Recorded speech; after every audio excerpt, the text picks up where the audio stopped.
so Nora was saying specify. You do not need to specify the curtains convey because in the contract it says they must convey. No, you want to take. If you want to take them, then you're excluding them, correct? Yep. All right. Under paragraph 4, it talks about leases. If the seller needs a lease back, are you marking paragraph 4? Dustin? No. That's right. Ding, ding, ding, ding,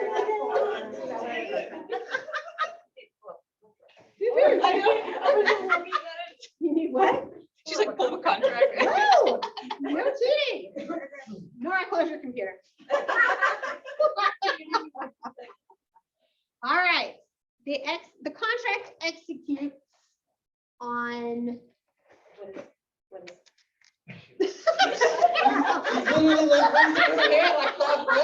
wow, there's some competitive people here. Okay. Contract executes today. Earnest money and option money will be due at title. Keisha. Monday. Yep. I'm gonna make y'all come to me. I'm not gonna keep giving it down. All right. Yeah. What I want to ask. Okay. This is gonna be a hard one. You're gonna ask the seller to pump the septic. Does that go into paragraph 7? I know I'm being really mean. Or 11? 11. Oh. 11. No.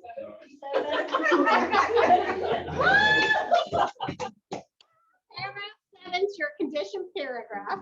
That's where you're asking the seller to do things to the home. They already got it wrong. Just like the other one. I know. All right.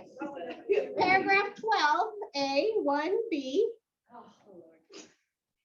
That's an easy one. That's like the first one you guys should remember. Well, in this market, you don't. As the market changes, you'll be remembering that one. That's where you're asking for closing costs to be paid for.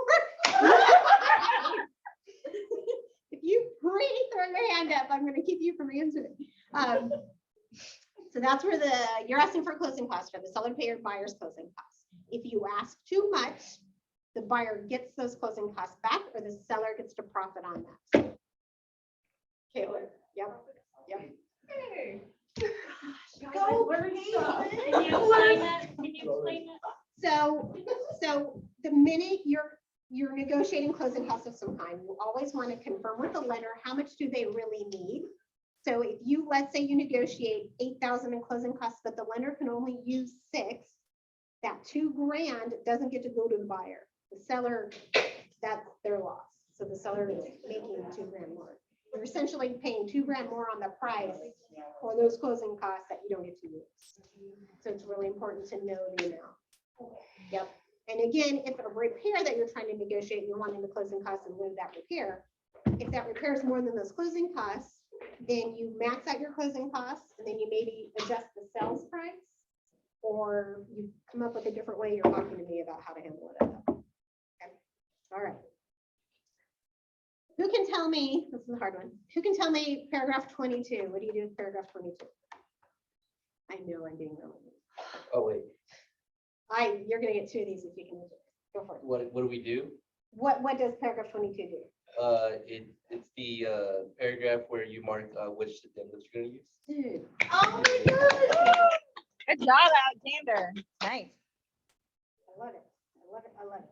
Okay. I studied that one. Amber's client submits an offer to me, my listing. I make changes, my seller signs off, which isn't the way we want to do it, but I do. I send it. Make changes to the contract, and my sellers sign off on everything. I send it back to Amber, whose clients then have to initial final changes. Who's going to execute the contract? I'm going to call Megan. I saw your hand go up. You request Alexander, but you just got 2, so I'm going to be nice. Yes, Yes, Amber's Amber. clients last to initial changes. She's on that today. All right. I've got 3 left. Let's come up with a few more here. We execute like on the previous example, we execute today. It is a 5-day option period. What day does my option period end? Dustin? Wednesday. Friday, Saturday, Sunday, Monday, nope, Tuesday. Today's day 0. Yeah, Saturday counts, so it's 5 days. Okay.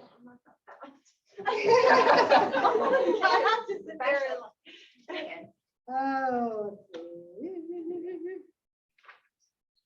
Hey, Taylor. Is there a chair back there? There's a chair. There's sure. And there's some in there. Okay. Just making sure. As a holiday for us to not.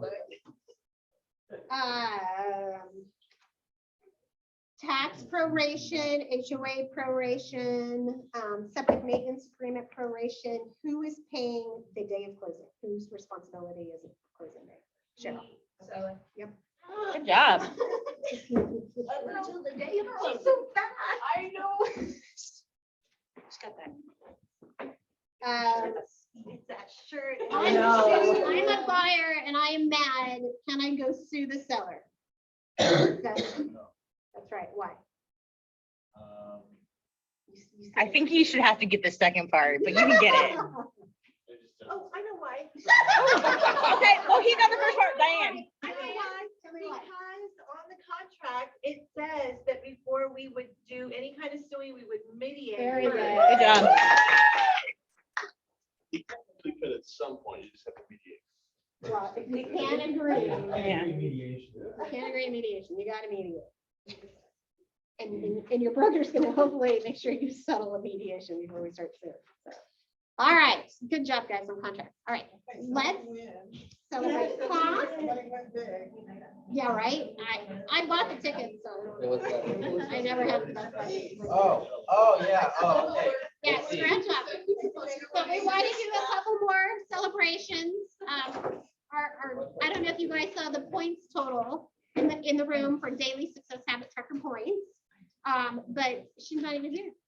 She's on her way. She had to. Okay, so Jolene is our big daily success habit tracker points winner. There were Dustin, Jameson, Alexander, you were over 1,000 Alexander too. was really close. Yeah, so you guys rocked it, crushed it. You know, the thing we want to demonstrate with the points is that it takes those activities, getting those points to get the listing agreements and the buyer reps and the buyer contracts, all of that signed, it's all connected. And so Dustin, you did a great job of that. Yeah, awesome. Then I want to do a most improved. This person struggled at first, putting themselves out there, and then decided to embrace, I think, really the points. I think the points really helped motivate her. But Cheryl, who's out there door knocking every open house she does, and door knocking her neighbors. Congrats to you for being improved. I really love it, and for being our mascot today. Good job. All right, how are we doing on time? We're a little early. Where's my glove? Michael, you want to come? Also, I got my ticket, so we're all good. Well, I got floor ones that are right back off of it, and with the pre-sale, they were only 153 each. Oh my God, you can do it. So, I'm not going to. No, that's awesome. Love it. All right. We're gonna let them all finish scratching for a second, and we're not gonna. And the broker gets 10%, right? A finder's fee or whatever. Broker owns the money. How are you? I need a nap. A nap? Yeah. Y'all get thunder and lightning up here last night? Mhm. My dog literally thought the world was ending. Yeah. He's never been afraid before either. but Mine did too, and mine, same thing. Mine never came up last night. Yeah, he was just had a vibrating bed though. So put you right to sleep. My little schnauzer gets so scared with thunder and lightning. I know, I should too. I know.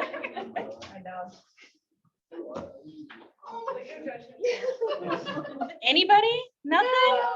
That's a big old bummer. We just need to have a roll that I can't buy the scratch off. I won the last time. Well, that's true, you did. That was a Are rare they $1 or $2? $2. I always have better luck with $2 generally. Yeah, I don't know. They're not all scratchy. I never. Okay, maybe we'll have a good one. We had different convenience store. Yeah. I do go to different ones every time.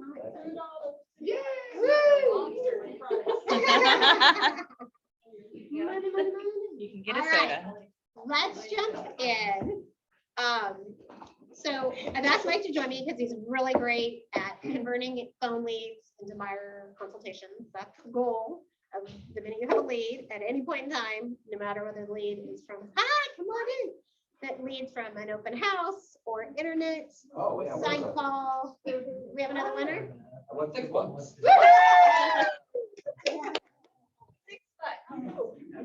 Okay, that's $6 he didn't have. That's right. So,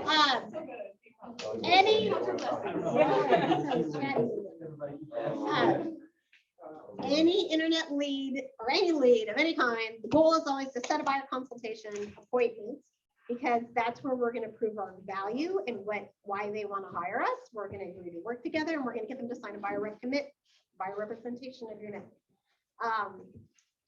And present the IABS. So the goal is always an appointment. So we're going to role play some sign call, internet leads together, and then open house converting in an open house. Okay. And we're going to give each other, we're going to take turns and give each other grief, but goal is always to try and close to that point. Okay. All right. You ready? You can put me on the spot. Let's go. All right. Do you want to be the agent first or do you want? Yeah, it doesn't matter. Actually, I was gonna ask if anybody had any particular objections that they struggle with on the phone, Oh, that's because we can role play any particular objection. Like, what do you hear a lot? How that about the makes you just think, browsing Yeah, thing? Yeah, just looking, Just looking around. Not ready to Yeah, do an ready, appointment. yeah. not ready to do, okay, All right. so that's a good one. Do what? I'd rather rent. The one I'm coming up with is they want to use someone that they don't have to, like open door. They're Yeah. For sellers. Yeah, So it's a sellers. seller who wants really good buyers. an instant offer. No, we can do all of it. Yeah, all of it, I'm yeah, gonna for make sure. notes. Okay. Yeah, I was gonna say, should I get my notepad? I'll try I right. try explaining to them how they have fees. that they Yeah. don't even realize. So- So if you want to give me their thing, I can give you some. Yeah, I like the open door fee thing. And then just browsing, yeah, for sure.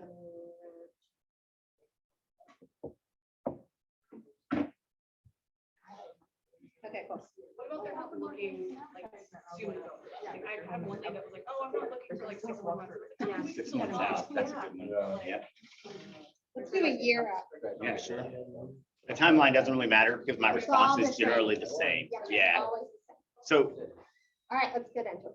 yeah, you want to do it role play or do you want to answer? Well, we can go right into the role play. We can I'll role let you play be. with some of these. I just don't want to drag out the like role play piece too long because they'll get, I want to, well, here, let me be the agent for a few. Cool. And I'm gonna kind of like do a few questions and then I'm gonna go for a close pretty quickly where you may want to do some more questions that we don't want to spend time doing questions when we want to spend time with the objections. Does that make sense? Okay. Yeah. All right. So phone call. Bring, bring. Oh, hi, oh, you're calling me. Well, no, you're the agent, you're calling me. Okay, so. Yeah, because so- they signed up online. Okay. There we go. Right, in my Okay, idea. all right. All right. I was thinking a sign call. And I got We that. should have rehearsed. I know. We need a drink. It's Cinco de Mayo. Oh, there's a refrigerator. Y'all some alcoholics Right. around here. All right. Okay. All right. You say hello. Hi, Hi, is this Mike? yes. Mike, this is Carlin with Realty One Group Prosper. I just noticed you are on our website looking at homes for sale in the Austin area. Are you thinking of making a move? Yeah, I'm really just browsing right now. Awesome. Where are you living right now? Buda? Okay. Okay. So by browsing, thinking possibly of a future move to Austin market? Are you trying to get closer to a job or? I was just online, me and my girlfriend were talking about it, and I don't think I'm too serious or anything like that. No, no worries. Listen, I'm just here to help. I'd love to get, if you have a couple minutes, just kind of ask you a few more questions. Not trying to sell you anything. Let me ask you, if I can wave a magic wand, tell me a little bit about your dream house in Austin. Well, the biggest problem I'm struggling with is Austin prices are everything I've seen online is really, really expensive. Yeah, for sure. Yeah, So unfortunately, I don't have a number. okay, cool. I get that a lot. So I'm trying to think of things that I would, I've never played the guy shopping online before. So like, what do I hear a lot? But go ahead. Okay, Sorry. okay. So beyond price, just, you know, what kind of homes are you two talking about thinking you want? Is it a big yard? Is it Yeah, I an think, open floor plan? I think we're looking for some space because we have 2 dogs. Okay, okay. And are you renting an apartment right now or are you in a home? Yeah, we're renting an apartment. Okay, okay. And when's that lease up? October. Gotcha. Okay, so you've got plenty of time, which is great, you know. Would this be the first home you guys decide to purchase or? Yeah, we're first time home buyers. Okay, very cool. Well, what I'd love to do, I know you're just browsing in that kind of gathering information stage. I'd love to treat you guys to a cup of coffee and share with you kind of what it would look like over the next, however many months that is, 6 months, you know, kind of the buying process. We'd get to know each other a little bit better. But for first-time home buyers, what I find is really valuable is just educating you on the process of buying a home, the money involved. And in this market especially, you'll find, like you mentioned, prices are high.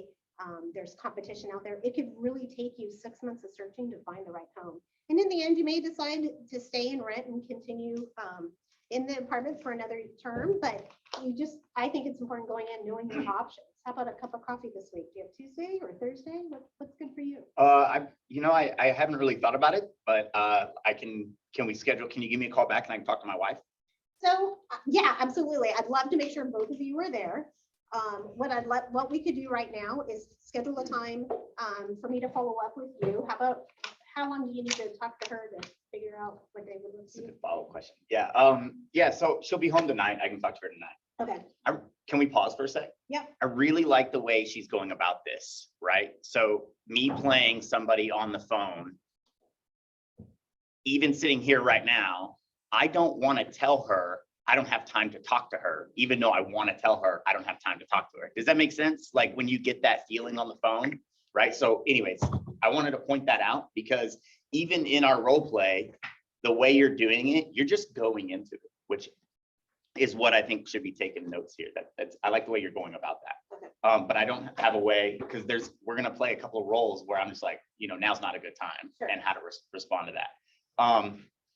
So so my wife's gonna be home later this afternoon. We can talk this evening. okay. How about I give you a call this time tomorrow?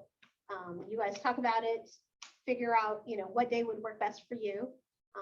And we'll set a time near a coffee place near you, and I'll give you a call tomorrow at 6 o'clock. whatever time it is. And we'll get that set up. How does that sound? Yeah, that sounds fine. Okay. So the rule of thumb is if I feel like, because he said there's another decision maker involved, right? It's really hard for me and kind of pointless for me to close on an appointment when he still has a decision maker involved. And I really need that decision maker at the appointment or it's a worthless appointment, right? So Yeah, both people have to be there. I'm going to close for something on this call, and it's going to be a next call, but only because that decision maker needs to be involved. Does that make sense?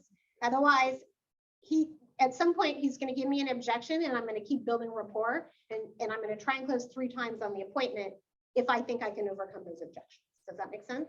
So we're always closing for a next appointment of some kind. It just may be a future phone call. And you beat the objection that I was going to say again, because I was going to add in we're 6 months to a year out. But you asked me one of the better questions that you asked, and I'm trying to, if you don't mind, but I'm pointing out all this stuff. Yeah, absolutely. One of the better questions she asked was like, well, when's your lease up? Because now I don't have to ask you, when are you looking to buy? I already know a time, right? But without actually asking, when are you looking to buy, which sounds more salesy than It's way too when is your soon. lease up? So I like the way that you went about the entire conversation, actually. Yeah. That's nice coming.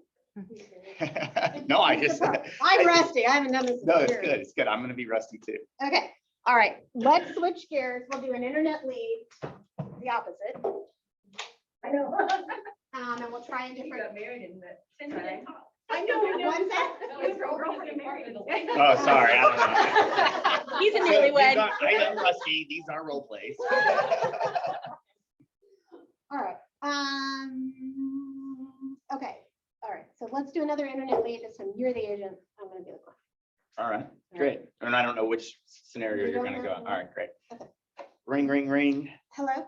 Hey, good afternoon. This is Mike with Prosper. How can I help you today? I'm just kidding. I have to break the ice because I'm nervous. So, all right, so. Like, you called me. Ring, ring, ring, ring. I had to joke. Ring, ring, ring. Hello. Hey, good afternoon. This is Mike. I saw that you signed up. Shoot, I'm nervous. I would just say, hey, good afternoon. This is Mike with Realty One Group Prosper. I saw that you signed up on our website. I saw that you were looking at a house there in Kyle. I just wanted to give you some information about it, see how I can help. Is now a good time to talk? Is generally what I always ask. Thanks, Mike, for asking that. I appreciate it. You know, I'm just being a nosy neighbor and checking out the home, wanted to see what it came on the market at. I appreciate it, though. I don't need any help. Oh, do you? So you live in the neighborhood? I do, yeah. Oh. I live like right across the street. Right across the street. All right. All right. Broker of the year. Mike Rogers, right? Right across the street. Oh.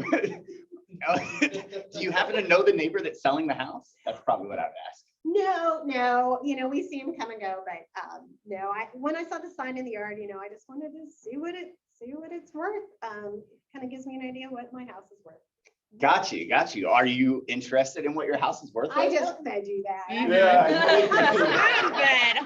I was like, Silver spoon. well, it's not even on the list. She said, "Pulling it out." I'm like, looking like, where's She's the getting buyer? there. I buy her. Turning the situation. Yeah, that's We haven't fair. gotten to the objection. Wow, that's a really hard one up front. I would say, okay, so thinking about this, if somebody answered my question, if they were the neighbor next door and they were looking at a home for sale, I would probably be like, well, listen, I don't want to take up a whole lot of your time, but what I would like to do is I'll just send you some information on your current home value. And I actually have a really cool piece of software that can update you quarterly on the increasing value of your home. No spam, nothing crazy like that, but you'll be able to get actual updates from a licensed agent. That's my response to that. Cool, yeah. And then I would send that update, set them up on, it's called eProperty Watch. We're all part of it. eProperty Watch is really finicky right now. You have to go in and set your own value because Austin values are wild, right? And so what it's aggregating from doesn't actually match unless you go in and set the value where it should be, and then it will aggregate correctly moving forward. So you can't just use it blindly, but that's what I would do with that lead. It's a really hard lead. And then I would follow up with them next. You be that. Yeah. lead. I'm gonna work. You want me to be that lead? All right, great. Heard of the client about eProperty Watch? Yeah, I would Yeah, tell the so client, he's yeah. trying to convert me to like a future, like add him to the database. Yeah, I would add Stay them in to the touch with them. database and stay in touch with them and provide them items of Well, value. let's finish closing that. Yeah. real quick. Yeah, let's figure that one because that's good. So just ask me if I'd be interested. Ask you if you'd be interested. Oh, yeah. So does that sound like something you'd be interested in? Yeah, I'd love to get, you know, an idea of what's going on in my market. That'd be great. All I right, don't great. have to be bombarded with agents on these websites. So what I'll do, then what I follow up is what I'll do is I'll send you that stuff and I'll give you a shout tomorrow after you've had a chance to look at it. And I can explain how that data makes sense to you. Okay, great, thanks. And that's where I would leave that one. So I would have gone in for more information, so we're gonna flip it. Marcus? When you say set your own value, can you expand upon that? I can do like a 30-minute or 40-minute training class at another time about eProperty Watch. We can set that up in a week or two. It's good to set your buyers up too once they get in their home. Yeah, this is part of my workflow process. When we go through and I know we're getting like on a side tangent, but really quick, the way my workflow process goes in the middle, like at the closing table, you know, that part where the signer steps away after they've signed most of the documents and what they're doing is feeding it to the lender. And that way the lender can check everything and they're out of that room for a few minutes. Sorry, the title And closer. most of these haven't had a closing. All right, so there's a point when you have a closing where all your signers are signing all the documents and they're signing the lender documents first, and then they walk out of the room normally, and this doesn't always happen, but you can figure out how to make it work. They walk out of the room normally, and there's that 5 or 10 minutes awkward time where you're just sitting there waiting for them to come back and sign the rest of the documents. If that happens, what I've done is set them up on eProperty Watch. I do it while they're signing.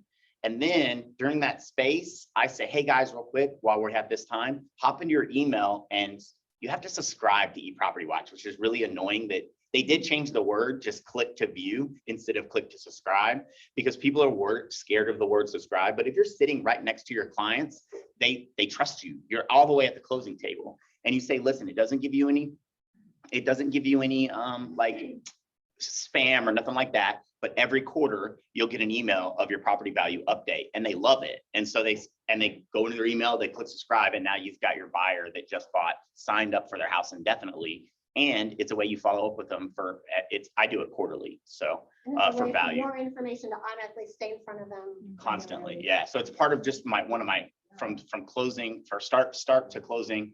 eProperty Rocks is a really good tool, but she threw me for a loop on that one for the next door neighbor. Most likely, if she didn't answer my call when I called her back, I would go knock on her door and hand her in a folder. I would say, hey, look, like, I know where she's going. Flip it. Yeah. Let's go. I know, I want to see where she's going with this. Okay, And your So- folder would be a seller's presentation? no, that's. No. It would just be a value. Yeah, it would just be evaluation of the house. But because she agreed to let me send her, I guess I would have obviously asked her for her address, right? And so I'd have been great, and we would have put that in there. Yeah, So- what's your address, what's your email? Yeah, we would have put all that in there and sent it. But if she didn't respond to me, I would also probably go knock on the door. Like the next day, like, hey, I wasn't sure what, if we didn't, but here's your paperwork. And just on a total side note, if you guys ever add a widget on your website, what's your home worth, or you do ads on Facebook, what's your home worth, that kind of thing. The minute they give you their address, go deliver them a packet. Most agents will just email them a summary or something. Like, content is king, and that face-to-face is huge. That's a prime opportunity. And we went to the Tom Ferry thing like a year ago, right? Roughly about maybe 9 months ago. One of the big key takeaways from him is like, if you're going to do an evaluation on a home and you're going to present a really nice packet, you should spend a minimum of 4 hours on that, building that out, learning the neighborhood, learning who they are, right? Because you can put other stuff in there geared towards them. Maybe you find out on their Facebook profile their kids play soccer. So in your thing, like you do in your marketing pack, you might have all the local soccer places. Like, here's some fun activities, and they just happen to be in there. You know what I mean? In your And area. RPR does a really good thorough pack like that. Yeah. These are all things you have access to through your ABOR membership. Yeah. Okay, so let's flip it. All right. So just say I'm gonna. I live- Yeah, look, I'm just a nosy neighbor. I saw that home listed, and I was just seeing what they were selling it for. Very cool. Let me ask you, what made you decide to buy in that neighborhood? Oh, that's a long story. I fell in love, and then we got married in 10 minutes. Okay, you had to have the wedding in that backyard? Long or- story is I fell in love when we were closer to her parents. Oh, okay, wow, that's some serious love there. I'm glad to learn that. I love it. Very cool. So, do you love where you're living now? Yeah, I mean, we're comfortable. Okay. And, I always love to ask this question, if you can wave a magic wand and sell your home for any crazy price, have you had a thought of like what that crazy price would be? Because, in this market, I am seeing some pretty crazy prices. I mean, no, I really haven't thought about it. My neighbor's house is selling for X amount. Well, you don't know because you called me and asked me. No, I clicked the button online. Oh, We okay. just said that. Oh, Yeah, yeah, yeah. guy. All right. Well, yeah, how does your home compare to that home? Well, their yard's nicer, but I know they haven't updated the inside. Have you done granite and all the fun stuff in there? Yeah, we have new cabinets. Oh, nice. Very good. Yeah, that can add a lot of value to it. Well, I always love to ask those questions because homeowners, want to keep an eye on the market to compare what their value is. Have you, planned ahead, 2 years down the road, maybe move in or? Yeah, no, I don't think we're really looking to sell right now. I was just checking out that home across the street. Okay, very cool. Well, and then I would do the same thing. I'd love to put you on a watch or some kind of newsletter, drip campaign, whatever you want to call it. It's going to send you valuations so that you don't have to go stalk the internet. It'll come to you in your email. And then he becomes, like, we call it a nurture, a future seller, basically, right? I'm adding him to my database. He becomes someone I invite to all the events, all. Were you gonna go though, like, hey, I got something in the mail, they said my home was worth this, and I'm considering it based off what they're selling too? Kind of the iBuyer route. Oh. I do want to go over the iBuyer one. Yeah, we'll definitely do it. Okay. But no, I wasn't going down. No, you weren't. Yeah. Okay.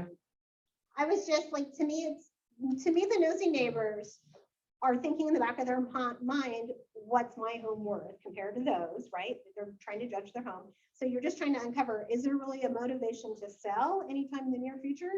Or are they, years out? But usually, even if they think not right now, the seed has been planted the minute they start looking at dollar signs. And so they become someone you really want to stay in front of. And then the person, and you're the person that not only did you respond to their online thing, but you've also now given them a free service for the next however many months and called to check in and invited them to different places. So you're going to be, the goal is to be top of mind. Yeah, to be the area expert, right? And so the thing is, when they get that market watch every quarter or whatever, it's follow up with a phone call. That's the excuse for the follow-up phone call. Did you get it? What'd you think? And you're trying to gauge, are they still years out, or are they now thinking about it, right? And as you have those conversations, they'll start asking more questions. And so agents tend to chase the now money, right? And as new agents, we're definitely chasing the now money because we need pickup, and I get that. But there's so much value in building this pipeline that by year 2 and 3, you are set and no longer having to do open houses and no longer having to do internet leads and all of that. If you're treating every single one of these conversations as though they're worth $20,000 to you, because this relationship that I'm now beginning to form can be worth at least 7 transactions to me over the next 20 years of my career. And they're going to become my new best friend, right? But we just needed a door to open, and that door opened. And so how are we going to treat that door? Right, Cheryl? I called one night because she was had looked at several properties, and she said, oh, I'm just looking at comps for my house. I'm putting my house on the market with Spark. And I was like, oh. Spark is like an MLS only service, limited Like service. $1,000, Yeah, whatever. kind of, yeah. I just dealt with I don't it. think I said it, but I was thinking, why are you having to do your own comps? So I thought that Spark must not be very good. I had never heard of it. Spark, yeah. You didn't Spark's a say it? really You should have limited said it. service. Yeah, So why the hell are let's you doing your roleplay own that real comps? quick. Let's roleplay that real quick. I called her back the next week on call night too, to just check in, hoping that she would say, they're not doing shit for me, Well, that we're already under contract. okay, so the cautionary tip, that's a good thing for everybody to learn from. The minute they're in a listing agreement, we can't pursue it. We have to respect that relationship, whether they suck or not, or whether they're not doing their job, or what kind of job they paid for, right? We have to respect that boundary. All we can do in that circumstance. So what I would have said, is had you said, I'm signing up a Spark, I would say, have you signed that listing agreement? Are you already committed to it? They were. Okay, so then it's game off. Like you can watch it and see if it doesn't go under contract right away, and wait for it to expire. But otherwise, you can get in a lot of trouble for trying to disrupt that relationship. Like that is a very egregious offense in our world. Just so you know. And it's okay, you didn't know any better, but I want everyone to make sure they understand that, right? The minute there's a relationship in place with a buyer and an agent, or a seller and an agent, it is hands off. We cannot talk to that client anymore. Where the rule changes is if the client approaches us first. So had that seller said, I'm under a listing agreement with an agent, I don't like my agent, I need your help, and they approached you first, then you can explain, that's great, I'd love to help you. You need to terminate that agreement, and then we can have another discussion.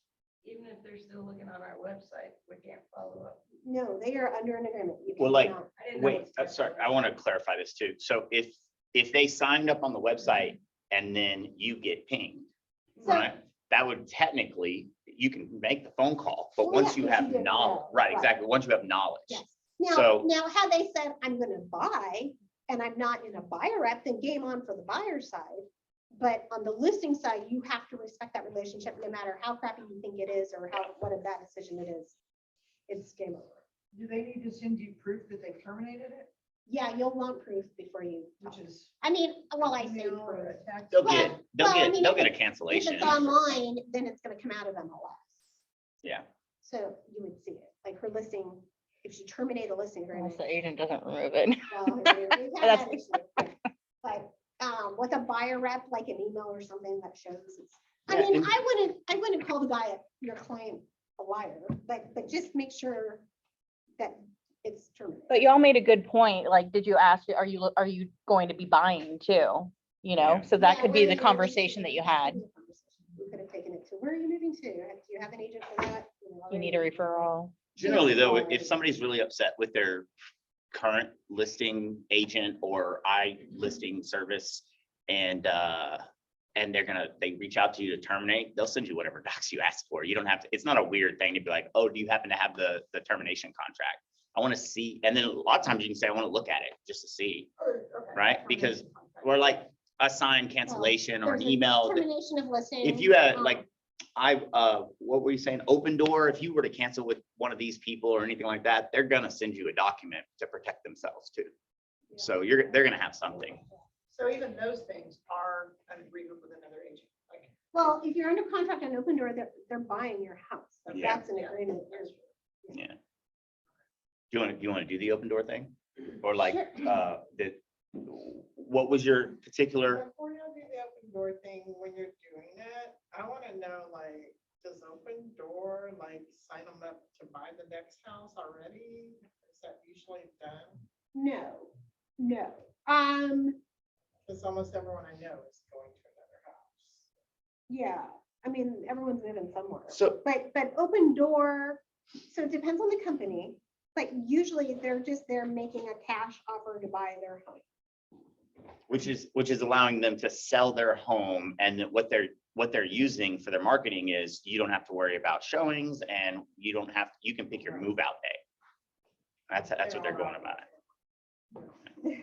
But like, you wanna, Yeah. we can so talk about it, or we can role play, or we can do both. Let's like- role play for a second. Okay, Because I want to role play the scenario of you and I have talked before about potentially selling your home. So I'm doing a follow-up call to you to see if you're ready, and you're going to say, you know what, I think we're just going to go with Open Door. yeah, I got you. All right. And you're gonna be the agent. Are you? I don't know, go. Okay. All right. All right. So, hey, Mike, it's Carlin with Realty One. How's it going? Hey, it's going pretty good. How are you? I'm good. Listen, last month we talked, you mentioned, you were thinking you were still about 60 days out from getting the home ready to go on the market. And like I mentioned before, I'd love to interview for that job of listing the home. So I wanted to touch base with you now and see if we should set a time for me to come on out. Yeah, look, I really appreciate the follow-up, but I think I spoke to the missus, and that way you don't know if she's a girlfriend or a wife. I think I spoke to the missus, and we decided that we're probably just gonna go with this thing online called Open Door. Oh, very cool. Yeah, absolutely. I understand. Have you signed anything with Open Door yet? No, not yet. We're Okay. still working out the details. Gotcha. Well, what I'd love to do is just plant the seed of maybe coming out and visiting with you. I'd love to present kind of all your options, what going on the MLS could mean to your bottom line, what Open Door could do for you. That way, before you make any decisions and commit to something in writing, you just know all the options. You're educated going in. Our appointment's not going to cost you any money.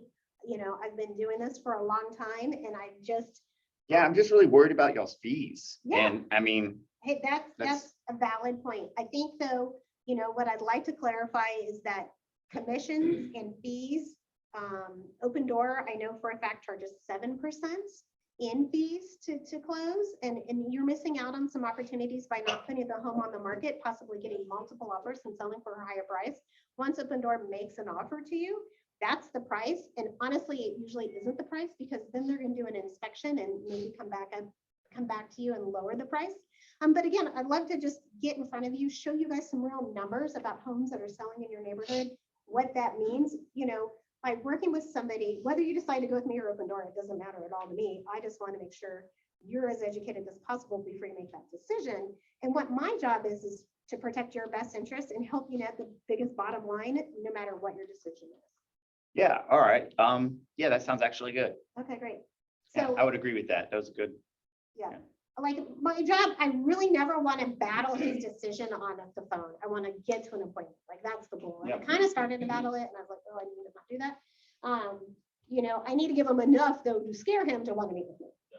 Like, that's the goal. It's like you don't want to trash Open Door. Yeah. It's his idea to come up with a. Yeah, and it may be in his best interest to not go on the market. I may go see that house and be like, oh, holy shit, you can't sell this without, I saw one yesterday like that. Yeah, I need you out of the house. Mhm. But I need to know more of the situation, right? Like, why do they not want showings? Are they gonna buy? Maybe homeowner's a better option to where they can go buy that house, get them out, and then we can go put it on the market and sell for more money. But I really wanna know numbers, know the situation, and give them all the options. And then hopefully I can be the one that can control no matter which way they go. They'll let me help them and guide them in that decision. So can right? you talk about that if So, they, yeah, so in the listing appointment, no matter whether he mentioned open door in the phone call or not, in the listing appointment, I'm still gonna bring up an iBuyer option. Because 87% of sellers are gonna get an iBuyer option whether they tell you that or not. So it's really important in that listing appointment. I'm saying, you know, we have options. We can look at an instant cash offers type situation. You know, you've probably heard of open door or knock, or I don't know the ones that are out. in the social media right now. Redfin, yeah, and any offer pad, yeah. Go ahead. I was just gonna say, and to add about like the reason I said the, you know, I'm really worried about your fees, right? And so she countered with kind of open doors fees. I want to add on to that. It's like one of the things that I really do is like, obviously I basically say the same thing where the fees are higher, but then I try to add on like, just like, I can give you a ton of information and show you some spots on their contracts because you can get their contracts up on their website, right? And their contracts actually show after all said and done, it can be anywhere between 7 and 11% because they have like these other fees that they are not considering commission. So when I'm talking to them about that, I explain like, I would really like to go over all your options so that you're most educated. But one of the things that I want to like take note, not just the 7%, is that most of these places have extra fees. And remember that they are an investment company. They're trying to make money off of your house. They're not buying it to live in. So any way that they can cut corners to save them costs, they will. Like you want them to understand, like it's not like me going out buying my next home bigger for my family. Oh, I really need this because it's in my school districts. It's in my whatever. My kids love to play soccer over here. Whatever the case is, those people are willing to pay or forego any type of problems with the house because they want the house and it's a tough market. An emotional buy. It's an emotional buy. So with that being said, the iBuyers like also try to bring in that emotional, like the difference is you want to make sure that they understand that the that company is a company and they are looking for, you know, profit margins, right? It's numbers on a spreadsheet. And I kind of go over that with them. Just to educate all of us, can OfferPad charge 7%, and then they can go back and do an inspection and reduce their offer price? Yep. Now, how does that compare? What, do you know what OfferPad does or Redfin or? So here's the thing to keep in mind. Redfin's different. Let's put Redfin in a different category for a second. There's a million iBuyers out there. They all do the same thing, but they will vary on their fees and everything. So I don't want you to get too tied up on trying to learn specific numbers. There's no point because they can Yeah. also change those fees. They can change them anytime. That's what I was Given gonna say. market Yeah. conditions, they can change the fees at the blink of an eye. So we don't want to get too hung up on that. What you need to know is that they usually will cost more than going the agent route. And you're missing the opportunity of going on the market and possibly getting multiple offers and selling for even higher. And let me give you a really quick example that you should use and keep in the back of your mind. And you can say that we just had this and say we being the brokerage, right? You and me, we. So my client said, Carlin, I need to sell my house. I've decided to sell, OfferPad or Open Door. I can't remember. I think it was Open Door. Open Door just made me an offer of $309 in my house. I said, dude, Open Door is going to charge you. And this is like, she worked for me, like we're really good friends. I said, Open Door is going to charge you 3% and they're going to come do an inspection, beat you up. Your net's going to be less than $309. I know you want to save on commissions. I get that. But I promise you, if I go list the home at $309, we're going to get more offers and it's not going to be 7% of fees. She's like, well, you do it for 5 or whatever. And I, you know, we beat each other up on that and whatever. So we went online. I got her $369. Open Door was going to pay $309.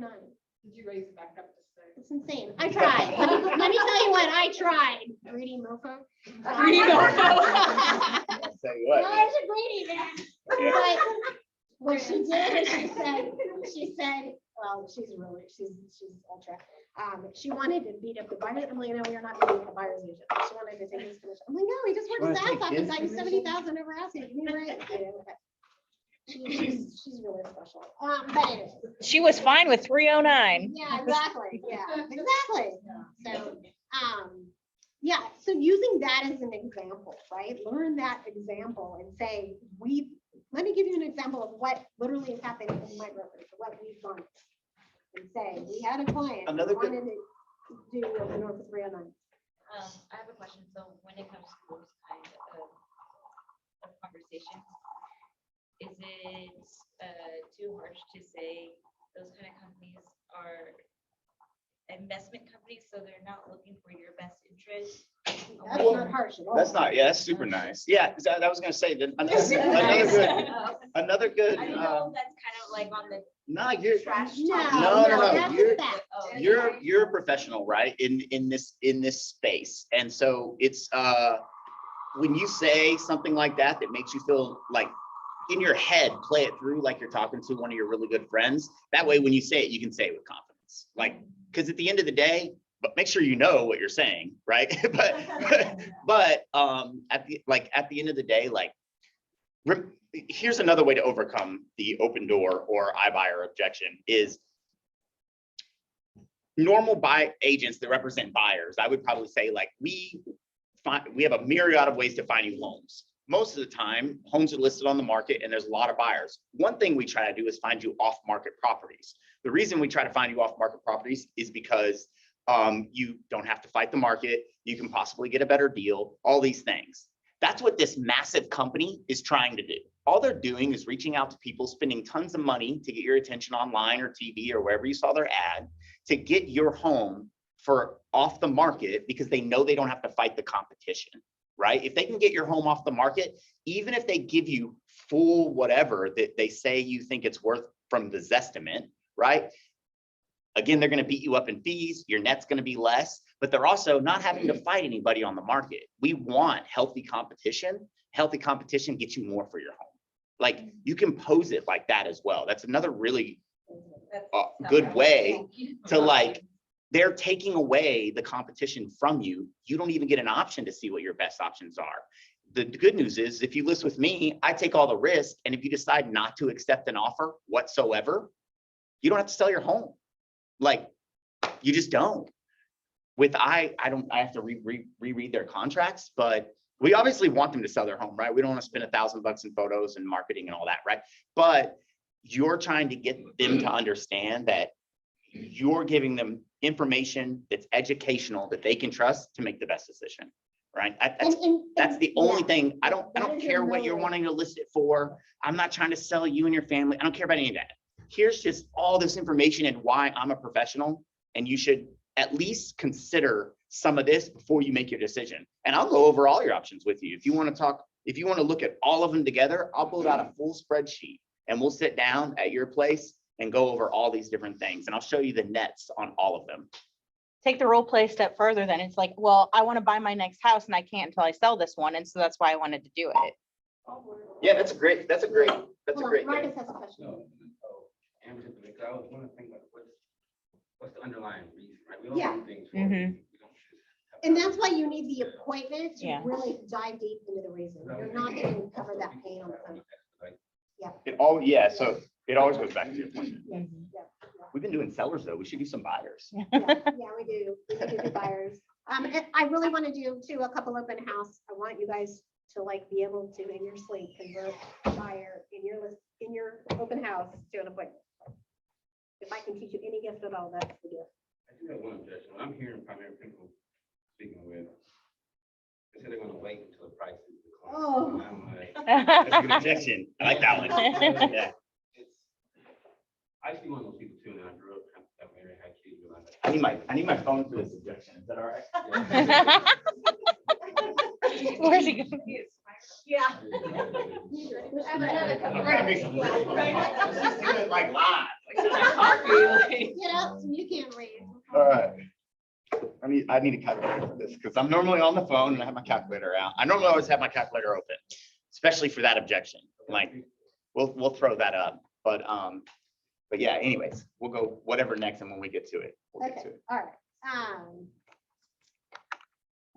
So are we all good? Someone on iBuyers, if we move off that topic for a while? Okay, all right. So why don't we role play? You'll be the agent and I'll be the client, and I'll tell you that we're waiting till prices come down. Oh, yeah, all right. So, okay. Is this on the phone or in an open house? You tell me. It doesn't matter. We can do it like, Well, Marcus, what's your preference? In an open you hear it house a lot or on the open phone or on an open house? I'm just. 'cause- Okay. I mean, the conversation is gonna be generally the same, Yeah, yes. So- yeah. I mean, Yeah. probably open house don't really divulge that much information because it's like quick, Yeah. but more so for me, it's like a casual conversation. Do y'all have how many people on average do y'all think come through an open house at a time? Like when y'all host an open house? Do we have a number? Does anybody- Really depends. It depends the area. Probably say 10. Yeah. 10, so just like 8 to 10, right? We'll be conservative. Okay. The ones that do come in, I mean, they're being very particular. Yeah, they It's are. like, they want a clean, pristine house. I'm just like, Oh, wow. Where was that? The railroad house. Oh, okay. Nice. All right, so do we want to do in person or? Okay. Right. Do you want to show off your handy dandy calculator? I'm gonna use the calculator no matter what for the, I think it's like, actually, let me just do the math right now and then we can overcome the objection. Let's just say, I think y'all are closer to here. So let's just say times. So. Cool, I'm good to go. All right. So Mike, we've been looking and these prices are just crazy. My husband and I are thinking we just need to ride this out. They're talking about another market crash. But I think we're gonna wait until we start seeing some short sales and foreclosures and the prices start going back down. Yeah, all right, that is a really good, I'll restart that. Yeah, so I would say, yeah, that's a really good, concern. Obviously the prices are really, really high right now, compared to what they have been over the year.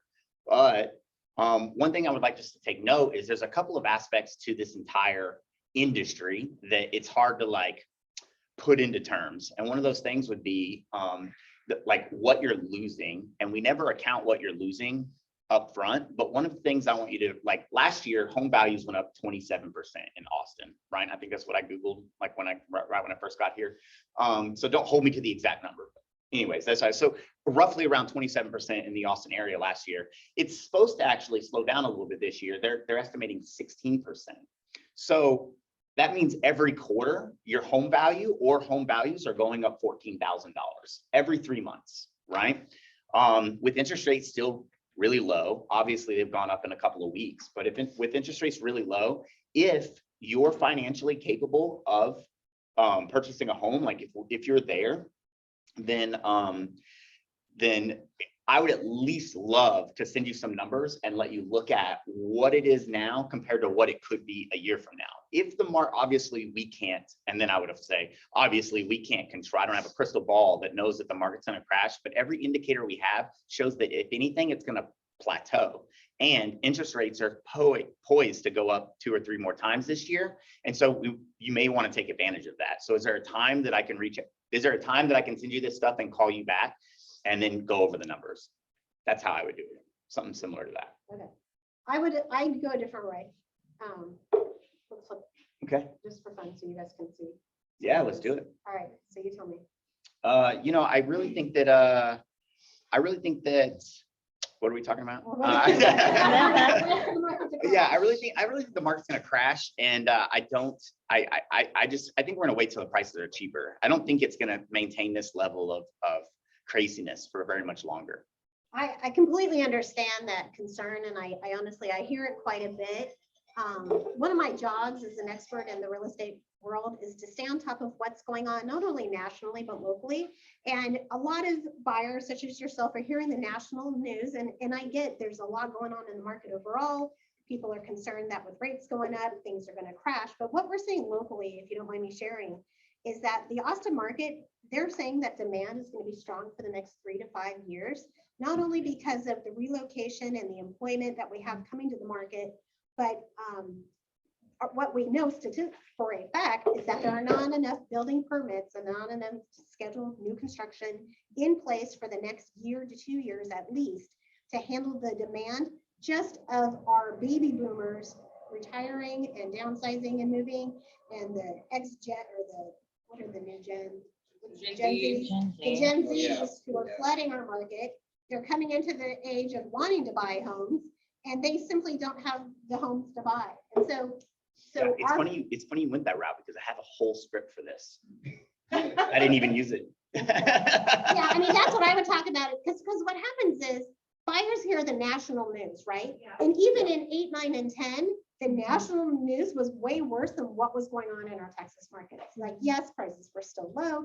Yes, we had short sales and foreclosures, but it was nowhere near the crash that the West Coast and East Coast had. And the national news has to scare people, and that's what they hear. And so they hear and they think there's a crash. Now, yes, our stock market's taking a hit. Yes, the buyer numbers are down because rates are up, but we still have multiple offers on our properties, right? And that's going to continue because the demand is so strong and there simply isn't the inventory to handle that demand. And they can predict that to a certainty because there are not enough new starts, new construction, enough doors planned to continue to handle the growth of this market. We're going to be in the shortage for 3 to 5 years. Now, does that mean we're going to have double-digit appreciation for the next 3 to 5 years? I hope to God not. We need to come down to single-digit appreciation because we can't afford it. But that doesn't, but we absolutely aren't going to go backwards, like. Yeah, there's some good stats that I can share with you, just send out to everybody with that. Like construction, so we're still 500,000 construction workers short of pre-2008 levels. Like so we're not building homes fast enough. Obviously, the pandemic has caused a huge supply chain issue for all that stuff. All of those are reasons why we're not able to build enough houses to keep up with demand. And then the largest group of home buyers in the past, right, is now trying to downsize, and now in history, the largest group of buyers coming near their prime buying age. So they're both, and these new buyers are interested in not these massive big houses. They're interested in something that that's close to their work, has a yard or whatever. But these people who are trying to downsize are now fighting them for those homes. So there's a whole bunch of stats I can share. That's a really good route. I probably would have done that too. You would have had your fun. I mean, I'm on the spot with the broker of the year. It's on the spot. So we have you available. Is there anything that, or source information that can kind of show the regression analysis that would kind of show the internet that will kind of dictate that trend? Because Yeah. So It's experience, right? It comes with time. There's some tools. I highly recommend any chance you can hear Mark Sprague speak. He is the economic advisor for Independence Title. He's amazing. I usually post on Hub the minute he's going to have a talk. Is that the same? What's his last name? Sprague, S-P-R-A-G-U-E. I have his last talk's notes, I think, on Hub. I think I did a post. If I didn't, I'll make sure. He's the economic advisor for. Independence Title. Oh, no, I know who I put on Hub. I did Abor's on Hub. Huh? I said, No, Mark is with Independence. I listened to that from team. So any of them are great, right? Like Abor just did one. Market forecasting. Yeah, so anytime there's a market forecast, you need to try to attend because you're gonna learn the things we're spouting out, we learn from listening to these. Talking And, points. and so. I listen to yeah, we're podcasts almost talking every points. morning in the truck. Um, Sometimes they're fun science ones, and most times they're I listen to a lot of Buffini podcasts. I listen to a lot of Tom Ferry now. I don't know about this guy because I'm new here to Austin, so I'll now look him up. I'm sure he's got his stuff on YouTube or something. Independence on their website. What's that?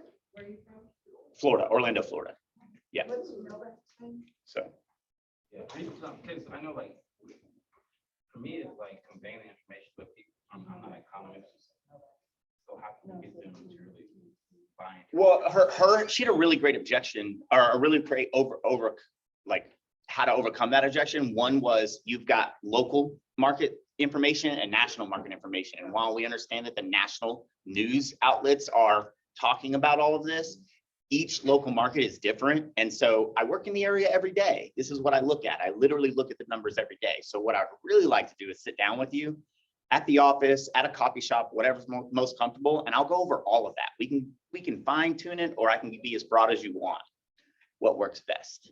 Tuesday or. The title company. So that's something that we can source title companies for that information, local geographic. So they If you have have- tools and resources on their website and you can pull all of that on there. If you have free time, in your day, and you're not actively prospecting, you should sign up for all of those classes that they offer. Most of them are free, right? Any of them. Any Title market companies, update. Like, markets, any of that stuff, anytime you should you sign up hear, for. like, anytime Mark Sprague's gonna talk, I am trying to go to it. So TNT and Independence will say, here are our upcoming courses, pay attention to those, but ABOR's just did one, ABOR does one every month called High Stakes and Hot Markets. Those are really good, like, If you, part of your job is to be educated, and so attending any forecast, what's going on in the market stuff. Are they is Zooms? really important. They're all Zooms. Um, Well, But if you do- Austin's was if just you in do person. three, we'll call them better yourself classes, 3 better yourself classes a week, whether they were an hour, hour and a half max. And you get one key takeaway of each class that really you could figure out a way to use to help you set an appointment or overcome an objection. Because once you get the appointment, like, and have an actual buyer's consultation and sit down with them, that's the process you want to fine tune to show how valid you are as an agent, right? So they don't trust you for anybody if you're calling them on the phone.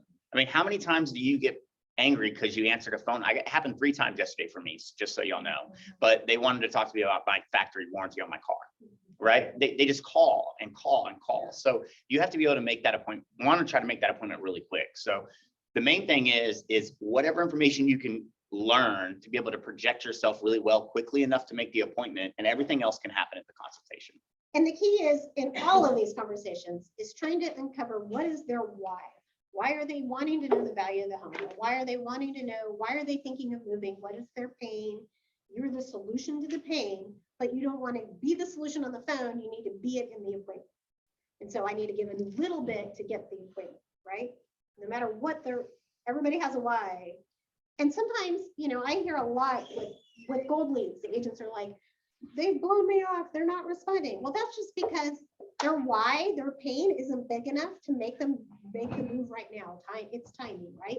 It's going to be 6 months, it could be a year, it could be 2 years or 3 years, but our job is to build that future pipeline and stay in touch with them and follow up with them until they're ready, and be that expert once they're ready, right? And so the minute I've had a good conversation with the lead, I'm following up religiously every 2 to 3 weeks. I'm leaving the same voicemail because they're dodging my calls. But at some point, they're going to stop dodging my calls when they're ready to talk to me. And I'm going to leave the voicemail, and it's going to say, hey, it's Carlin with Realty One, just following up. I know you're not ready to make a move yet. Just checking in to make sure, that timeline hasn't changed. You don't have any questions about the market. I'm going to call you again 3 weeks from tonight at 6 o'clock. But if you need me in the meantime, reach out to me.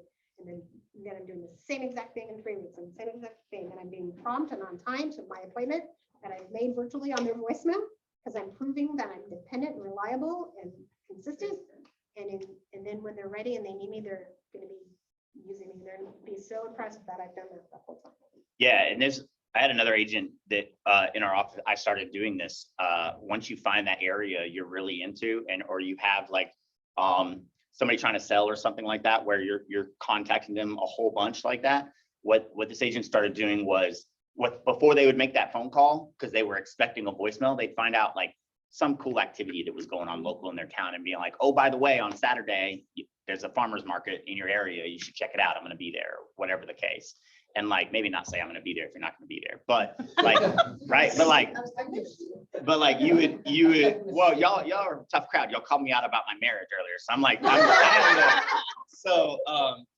but any type of like personal thing too, just to add in. Yeah. Or if they're watching homes online and they favorited something on there, or they've done something on there, that you're in the know, right? I noticed you that's the easiest one, right? I noticed you hearted another home on the thing.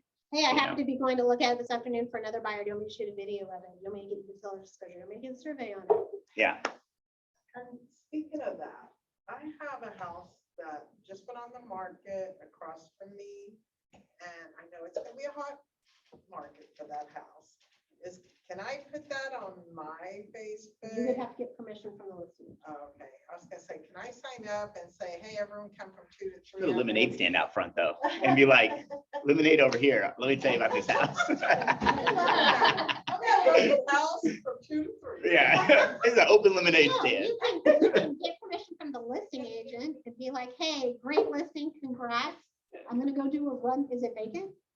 No, Yeah, that's kind of hard. Yeah. but this weekend it's gonna be available all weekend to show. So you could just get permission to be like, I'm gonna go take a look at it. and blast it on social media. I'm gonna try and pick up a buyer for it. They should have no problem with that. I'd send that in an email, so they have to respond to the email. I would text, Oh, yeah. because they're not gonna read you. Oh, you don't, is text a legal form of communication in Texas? Oh, yeah. Oh, that's cool. So Florida text, if you were to try to have an agreement or something via text message, Well, it is well, not, that's it won't totally- protect you. That's totally different. Oh, okay. Like agreement, like negotiations on the house. No, like that's if I different, were but- to call a listing agent for the outside of my brokerage, we would have to have it in email. Well, yeah, Yeah. no, we Cool. can- we All can right. send it. That's kind of cool. Austin Business Training. Is that a good resource for all of this, ABJ? Sure. Like, Just say I don't know that do one. we have a subscription here? No, you get a $50 Discounted, a year subscription through Abor. And we have a little class on it too, I believe. Abor, the Austin Business Journal tends to be very techy and high level, like not necessarily residential. They'll have residential pieces.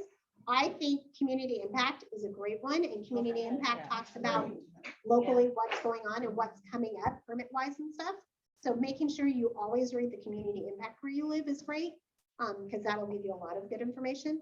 I want to caution you, as you said, 3 hours, 3 podcasts a week or whatever, like pick a time in the morning as you're driving or whatever.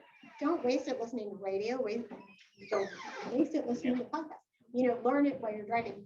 I just want to caution though, all my new agents, that the tendency is to spend all your time learning and not doing, and we can't, right? We've got to balance that out.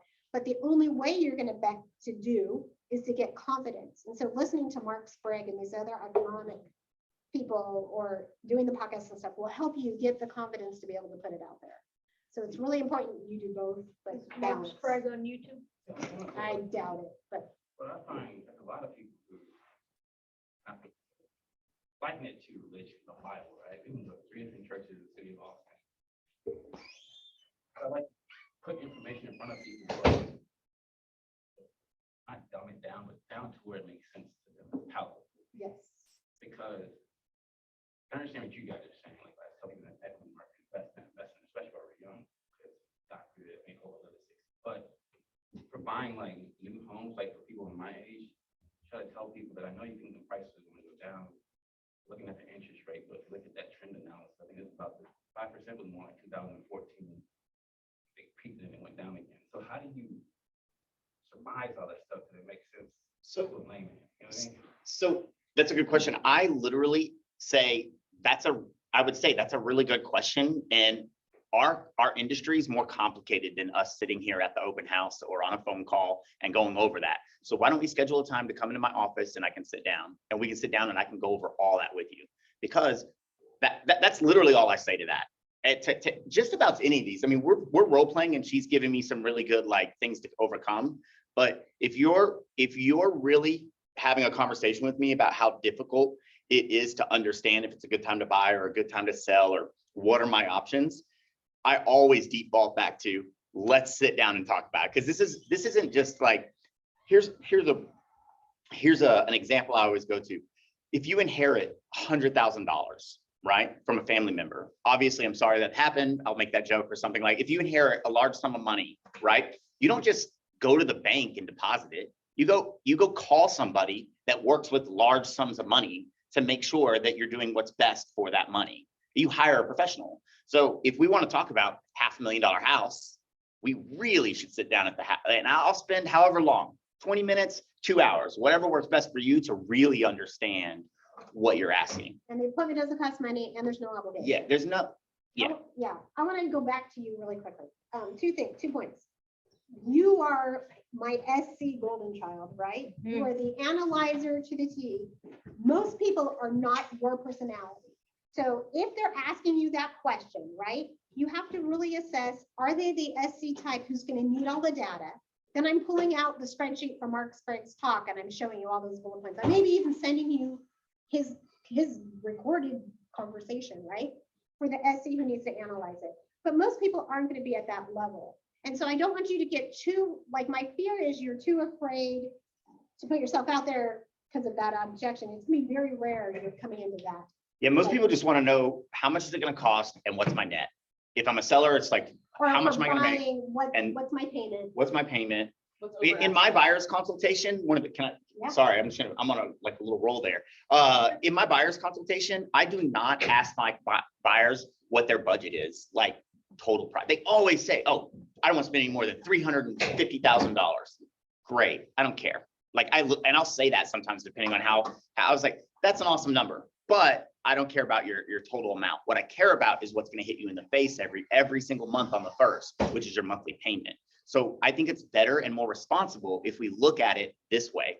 What is the maximum? What is your comfortable monthly payment and your wishful monthly payment, your stretch budget? And ask them for both of those numbers in a buyer's consultation.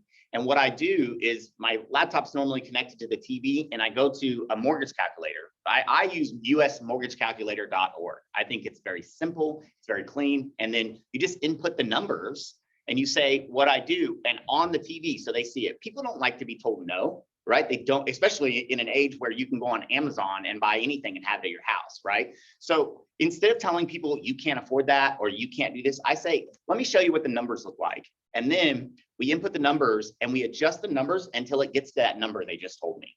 Now I say, so according to an actual mortgage calculator, and this will vary a little bit depending on your loan, taxes, stuff like Taxes can really you affect can, it. yeah. So there's a couple of things you can overcome with that because during the buyer's consultation, there's another part where like you're asking them what areas you want to be in and you can find out like some homes and get a general idea of what the taxes are going to be. And I always overshoot, right? Like I always make it a little bit higher. That way, when it's lower, they can come back and be like, oh, that's so great. Yeah, good. So you don't want them upset, right? So you give them a really good, but with that up there, you can show them what a $2,500 monthly payment to a $2,000 monthly payment difference is. Now you're the professional that showed them and you didn't tell them no. So I don't really go with, and you may have a different route there. Everybody does it slightly different, but I don't care that you say, oh, my budget's, I'm approved for 600,000. Yeah, I don't care about that. You can be approved for $2 million, but you may only want to spend 2,000 a month, right? Or 2,500 a month. And the 2 million in one neighborhood is a very different house than 2 million in the next neighborhood, right next door, where Yep. the rate's 0.5% on the property taxes.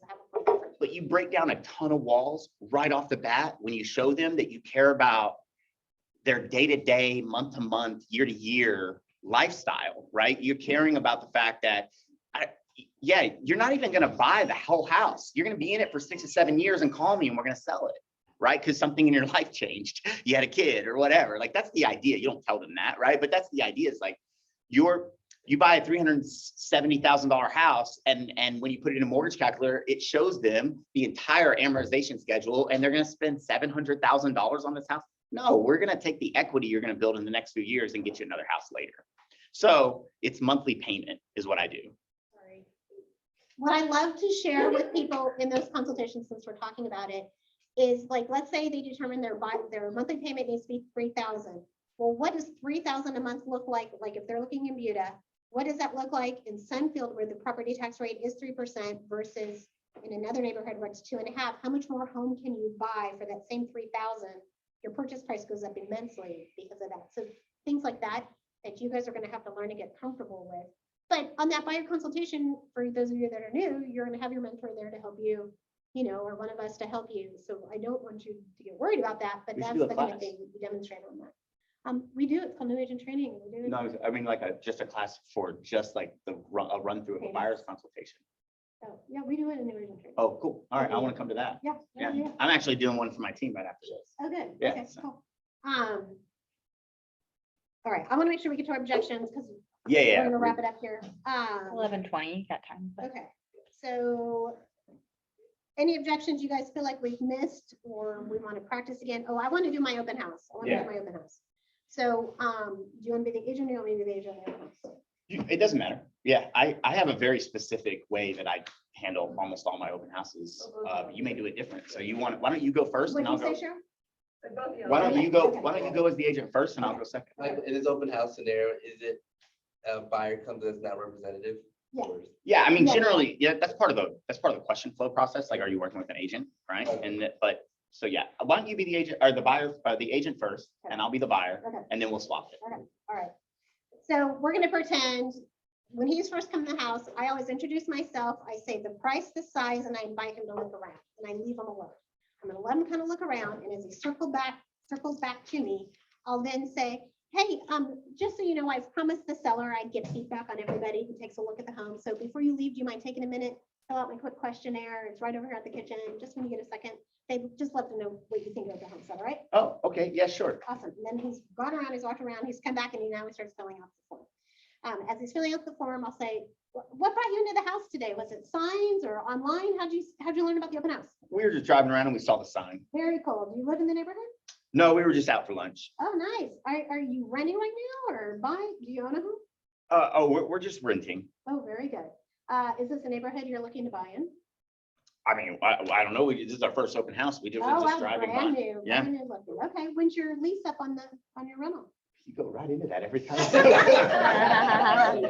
want to know. Tried and true. And what, like, I want to knock out all those points, right?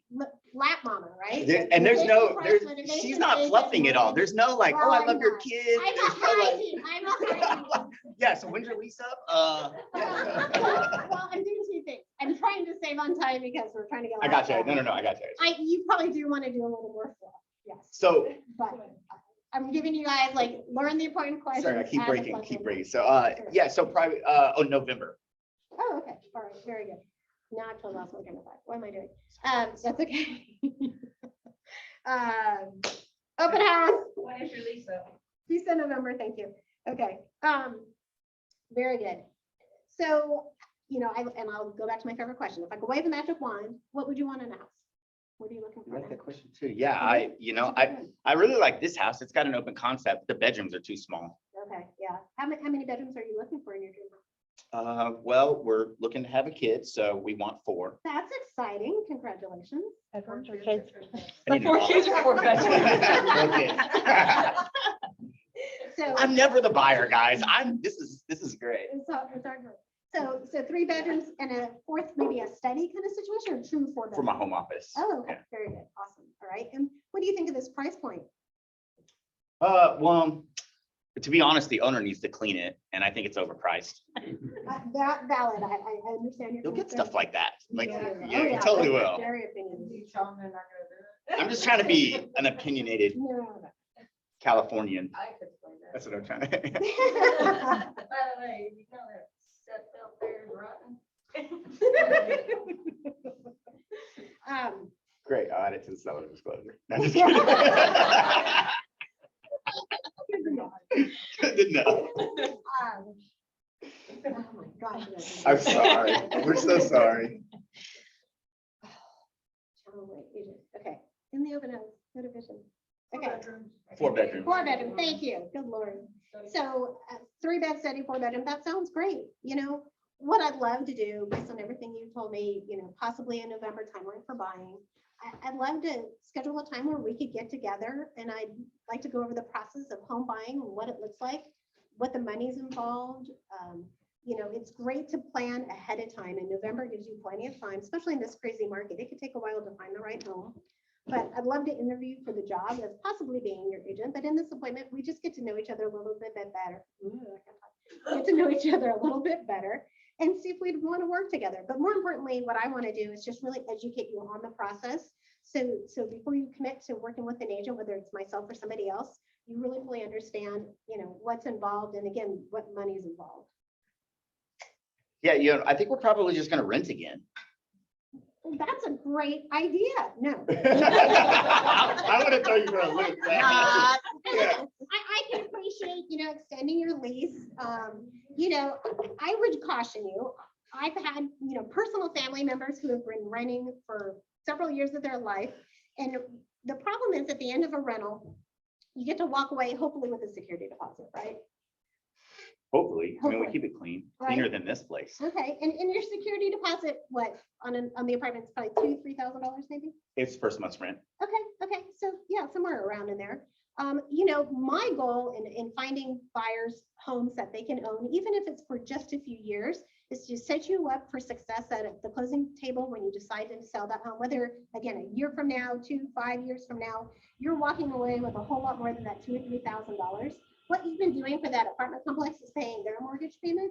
I'd love to show you financially how it makes sense for you to be able to walk away with a lot more money in your pocket than that $2,000 or $3,000. not only that, but you'd have a tax write-off to help with the burden of your taxes, income taxes as well.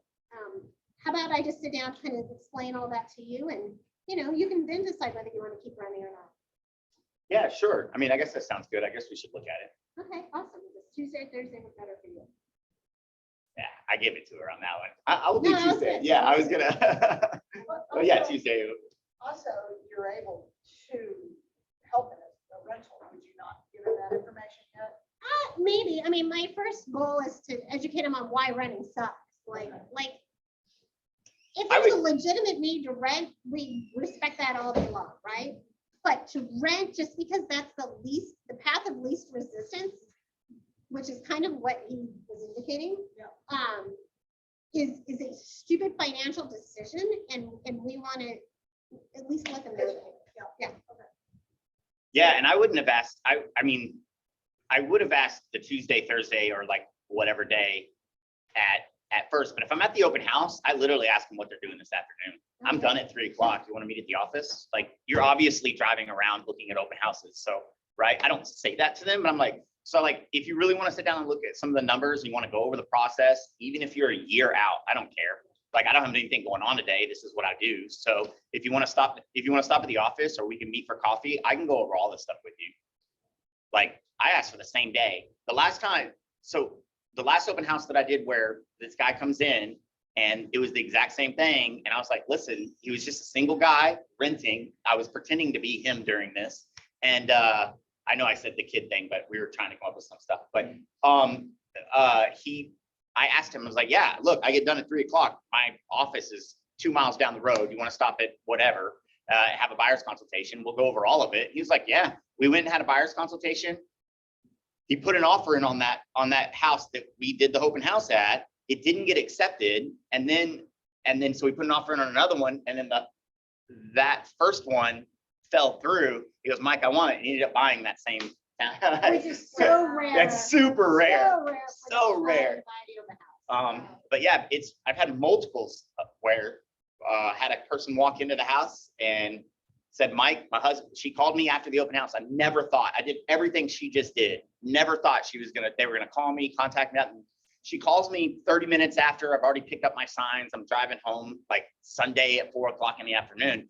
And she calls me, goes, my husband loves you. We want to buy the house. He thought you were really cool.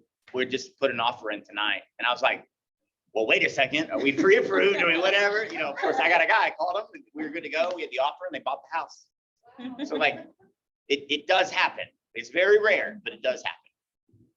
So the goal, though, no matter what, so the goal in the open house is to ask questions, the lap mama questions, uncover location, price, motivation, agent, mortgage, whatever the other A is. I just lost it, but we'll remember. I haven't learned your acronyms yet, That's so right. we'll get there. We'll get there. So you're going through those questions and building rapport along the way. And then we're saying the next step in the process is for us to get together. I'll be done with this, open house in an hour. Let's sit down.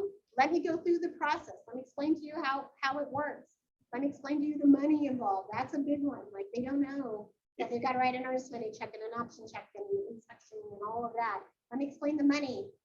And even if you're a year out, this is the process. It doesn't matter, right? It's always, this is the process. Let's sit down. Yeah, so No, it's okay. so like I had like a facility come in that was like, I want to look at this specific property. Yep.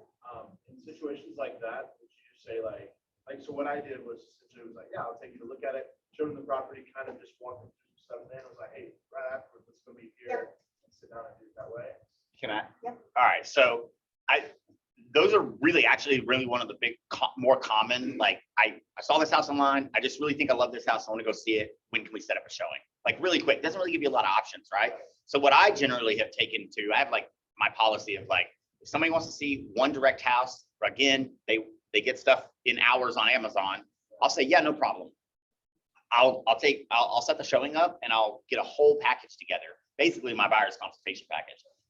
Just like it's super, super rare that an open house person buys that exact house from you. It's super rare when one of those people buy that exact house too. They'll go out there, they'll realize, they'll get it like a shock, like photos aren't exactly what they are. oh my gosh, that's really small, but it looked huge. This was way more narrow, but what did they do to make it look bigger? There's all these things, right?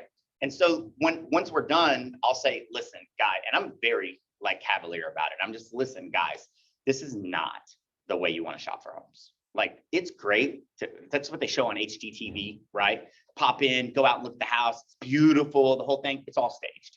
If you really are interested in shopping for homes, we should do it the right way. And a lot of agents, and I say this too, and a lot of agents, you know, there's a lot of them every year that's really new, which I know y'all are, but just say it, right? Or you might have a different verbiage that you can help me with. But I say, so when you click online, you have a really high chance of getting an agent that that may have less experience. Let me show you the experience I have. Let's sit down at the office and really show you how this process works. There's a lot involved. And then when we take your valuable time to go out and look at other homes, it's going to be worth it. Like, and that's how I set the appointment, like some variation of that. It changes every time, but the idea is like, I knew that you weren't going to buy this home. I just came out here to meet you. Like it's, you know, now if they are going to buy the home, just go write the contract, right? You don't have to have all that discussion, but I'm just trying to set a consultation always. I don't care about anything else. Once I have, it's like a 96% conversion rate. Once you have an hour-long conversation is what mine is in Florida. And I would explain in that showing, while I'm showing them, the answer is yes, you do show the home, because like you said, they want instant gratification. If you try to force them to a consult, they're gonna go find someone else to just show them the home. Yep. But from a safety perspective, we want to like never run out and meet a stranger, right? Like make them send you their ID ahead of time, especially if you're female, like think I didn't about think safety. about that. That's important. Or make them meet you either at the office before you go show or at a Starbucks somewhere in public, right? Or bring somebody with you. If they're not willing to text you their IDs, like, sorry, you know, and you say my brokerage safety policy is this. I need to have this in order for me to show you the home. Make sure they do that ahead of time.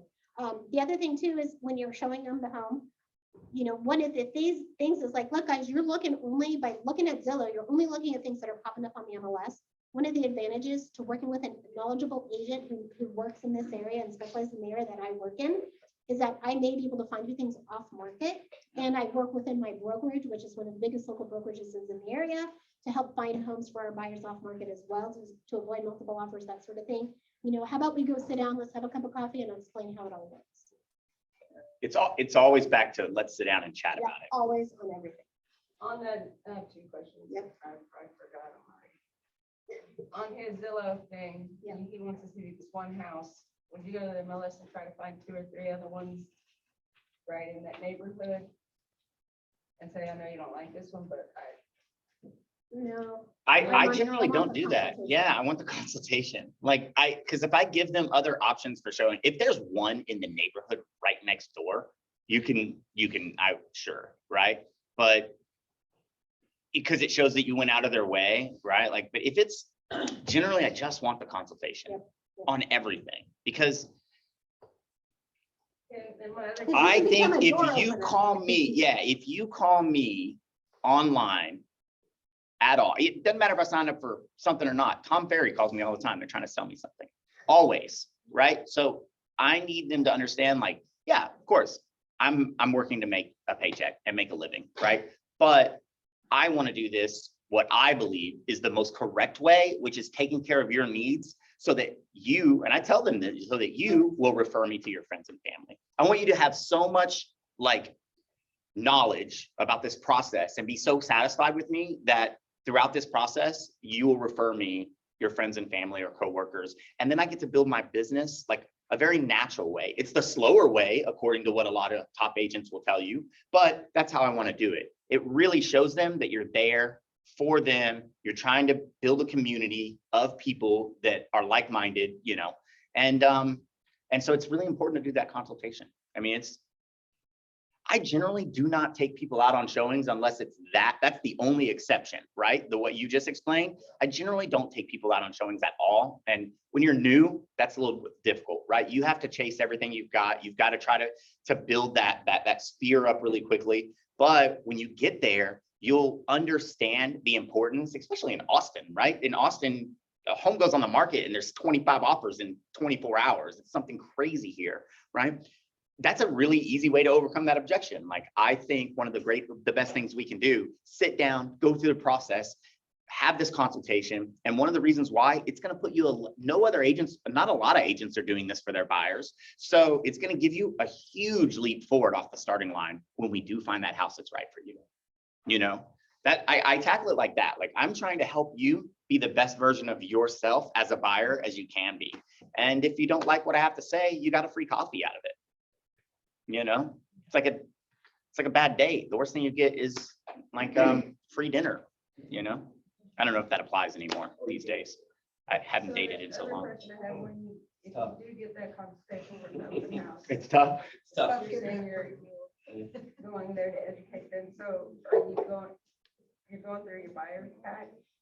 Yeah, the buyer guide, right? It's how I can, what kind of homes am I gonna help? You're proving your value, like you said, right? Yeah. And what homes am I gonna show you? It's business, it's builder, it's, you know, resales, but I'm also gonna look for off markets and inter office listings, those kind of things. It's, here's the money involved, here's the timeline, here's how it works.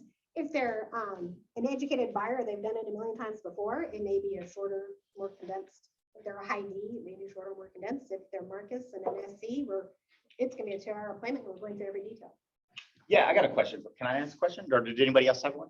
Go ahead. Well, it's not really a question, but it was more like a scenario. So I had a buyer come to me and she was looking for lots of land, and she said she had like 2 point something million in her bank, and I asked for proof of funds from like a bank statement or whatever. And she showed me a screenshot of her bank account.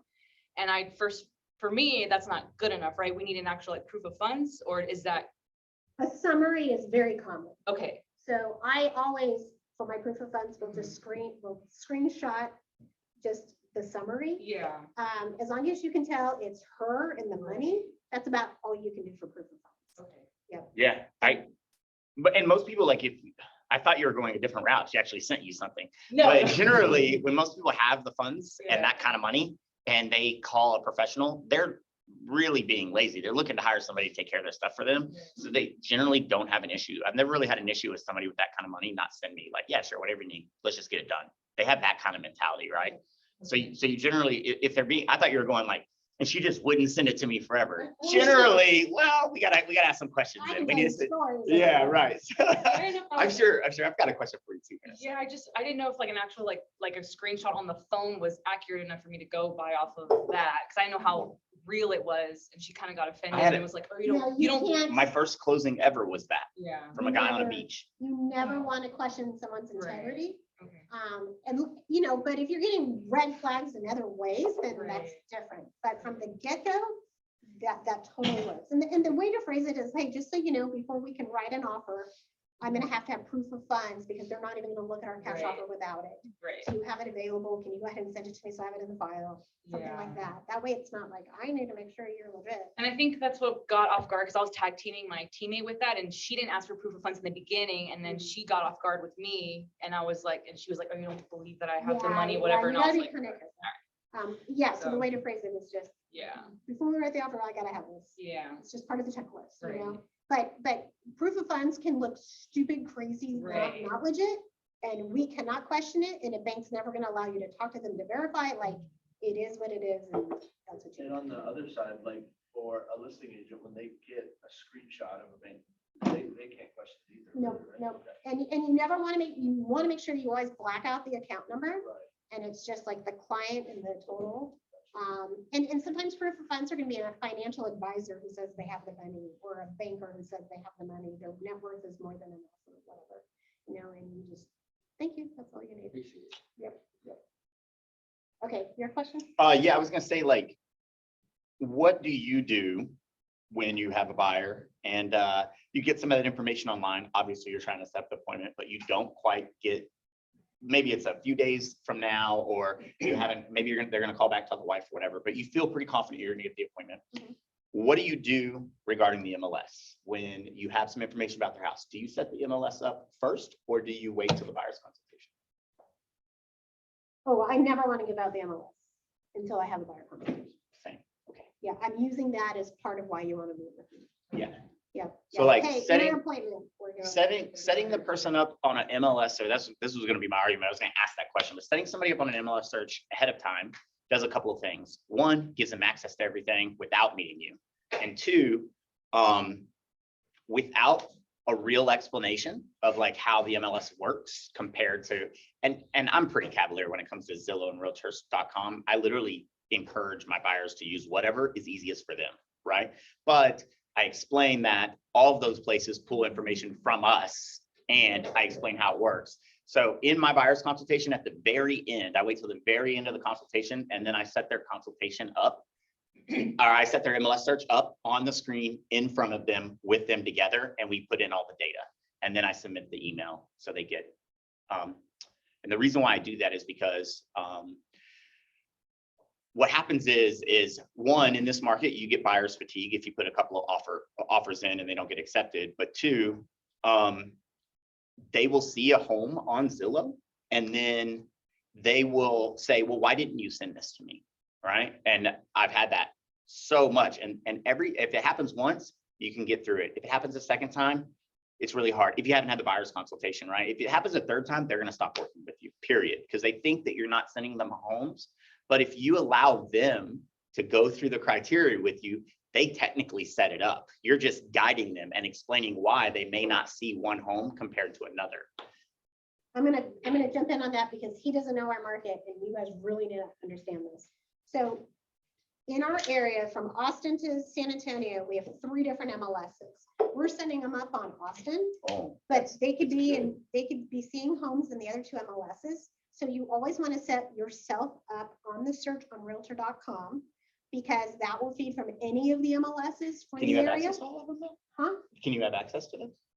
You can You're join. gonna have to go join. Like for a Yeah, fee? yeah, Okay, yeah, got you'll you. have to join. And we'll talk about that too in a second. That's a really good conversation to have real quick. So you're gonna say, especially the minute they're outside, like Austin, you can pretty much bank for the most part, they're gonna come out of your Austin MLS. But again, in the consultation, we're saying, I'm gonna show you homes FSBO and all these other ways.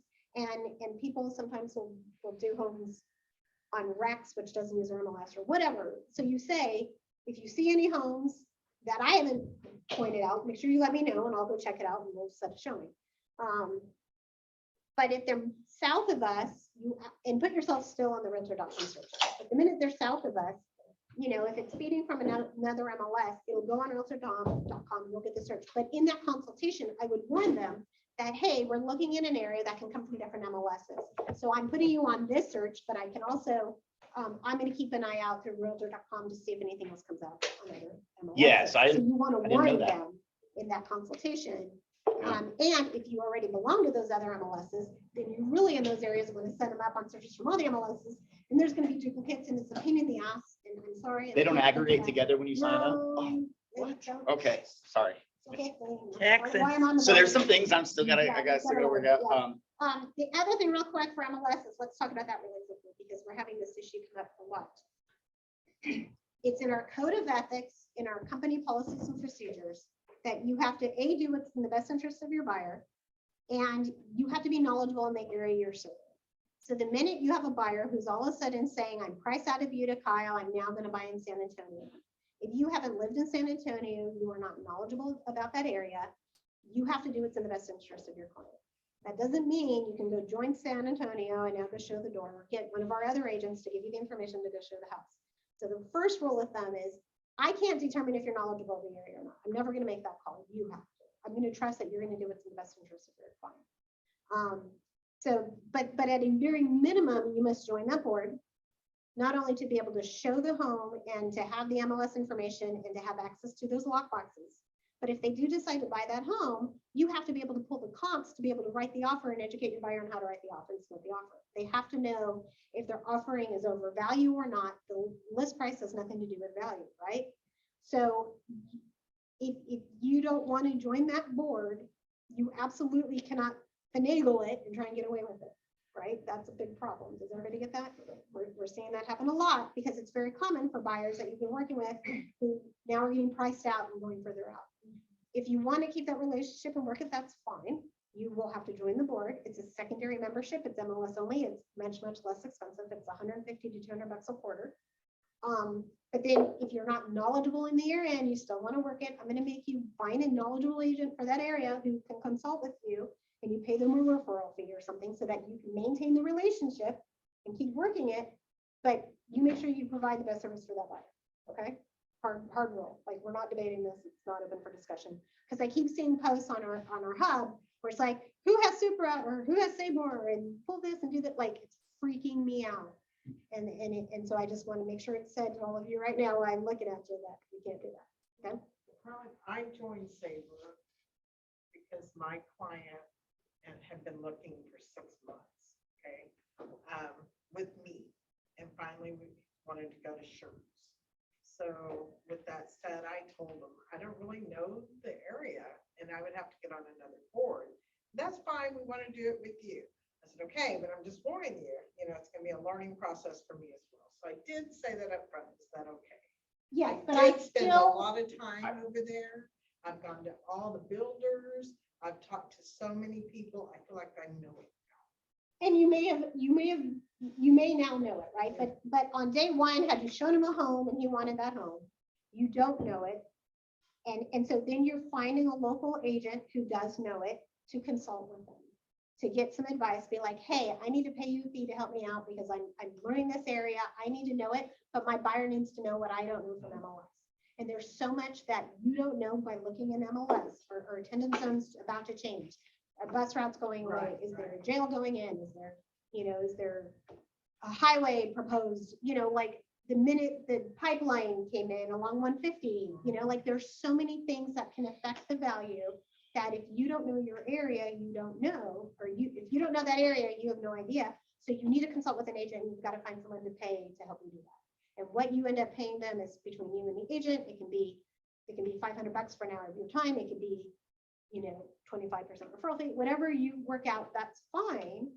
And I get, we don't want to do it. Like, I get the pain. I know the pain. I understand. I'm not trying to be mean. I'm trying to keep us from getting into this. And it's in our policies and procedures. That's the main, that's the main And thing. code of ethics. And code of ethics. You must be knowledgeable. Same thing if it's not area. If you've only sold residential and now suddenly you're trying to sell commercial, you are not knowledgeable on commercial, you'll get the same kind of trouble. Or going from homes to vacant land. You better consult with somebody like myself or your mentor, or somebody who has and knows what they're doing to help you, or you can get in trouble.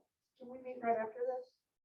On that? No, I just got an agent demand, and I apologize, I got an agent demand call last night that I've been working, and I just got one right when I parked. An agent what? On demand. Agent on Phone demand. call, So phone I've been demand. a little meeting, but it's for a piece of land that Chad has listed. Oh, cool. So I don't know if you have time to meet it. I don't, I am booked unfortunately, Okay. but your mentor can help you, or Chad. You can I've talk to got him. Randy, I'll call her. right Okay, after yeah, this, and I've already alerted If Chad. that doesn't work out, let me know. We can have a phone conversation at least. I'm gonna try to make an appointment and do a buyer's consultation. So- But I know nothing about land. So yet. we're gonna just go off track real quick on land. Land's harder because the buyers can go run out and look at it themselves and decide to buy it, right? And so it's very common for land buyers to be like, oh, I'll just call the agent on the sign, which is what they're doing with Chad. That's what, exactly. Yep. But then- And I don't need, and I'm gonna cut commission and I don't need representation. Like, it's harder to get loyalty out of a land buyer. And so, if you can meet them there to walk it, that's the ideal, because then you can explain and prove your value and do the buyer consultation kind of while you're doing that. And have, like, if this doesn't work out, I want to help you find something else. But again, they can be really shady if you don't get the buyer upfront. If my mentors, if I've never done this, my mentor's leaving town tomorrow, not available. So I was thinking, try to get him in the office and do a buyer's consultation, although this is, and I've already asked him, he doesn't have a realtor, he's not been qualified for mortgage yet. So I know those first 2 steps. So But I don't want to go walk land when I have never done that. well, so he wants Do we to have, walk do we the have somebody here?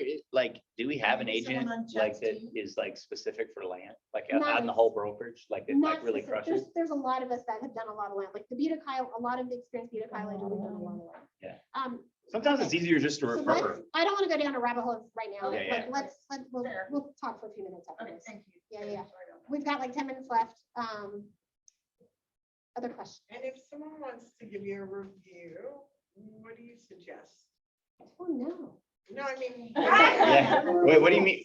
Can Elaborate. testimonial. So I get a lease from someone Uh-huh.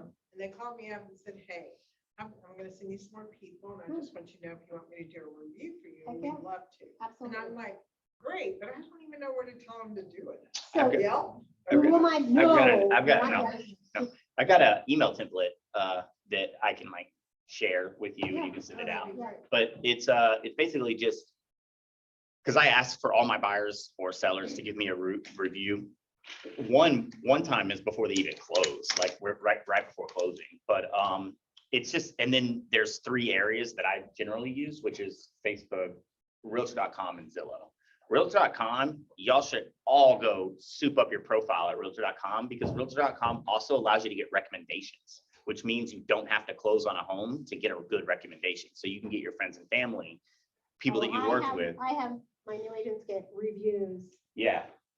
from friends and family before they close. Well, Realtor.com requires you to put in an address. Well, that's true. They require you to put an address on a home that actually closed for a review. It has to be a client, but they have another section for recommendations and you can beef up your profile really quickly by getting all of those recommendations by people. So Facebook and Google My Business are the top 2. Yeah. And then you can use those, copy those and then put them in your buyer guide, your seller guide, client testimonials on your Facebook and or on So your they just write website and everything. review.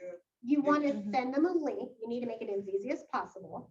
And so you would send an email, like his template email, and it's a link directly to your Facebook page for the review. It's a link directly to your Google My Business account for the review. If you have one set up, if not, that's okay. My email even explains to not do, they are great. Like it literally says, people take the time and it's like, it's a very, very elegantly worded email to say, we would like you to, if you're gonna do this, please take the time to like really do this. Like, not just like, oh, it was really great working with them. I would use them again.